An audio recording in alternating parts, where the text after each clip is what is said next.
na-miss kong bumatal sa flip-top. Pero mas na-miss kita, Shernan.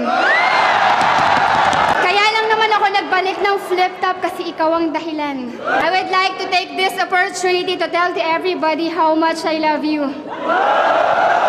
Kung bibigyan ng title ang ating battle, ito ang Barcelona Part 2. Ikaw ang Daniel Padilla ng buhay ko. Nasa'yo na ang lahat, pati ang puso ko. Gusto kong makipag-kissing scene sa'yo hanggang sa mamagayang nguso mo. Umasa kang hindi magbabago sa'yo ang aking pagtingin. Kung sa bagay, kahit anong itsura mo, yun at yun din. Kahit mukha kang undin, sa akin pogi ka pa rin. Nakakagigil lang yung apil, ang sarap mong sakalin.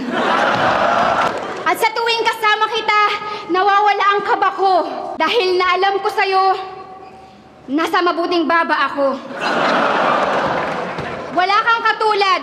Sa dinami-dami ng mga kamukha mo, wala kang pinakitang pangit, maliban sa mukha mo. At napaka-sweet mo pang tao, hindi na kailangan daan pa sa salita. Mukha lang po talaga siyang beast mode, kaya di sa kanya halata.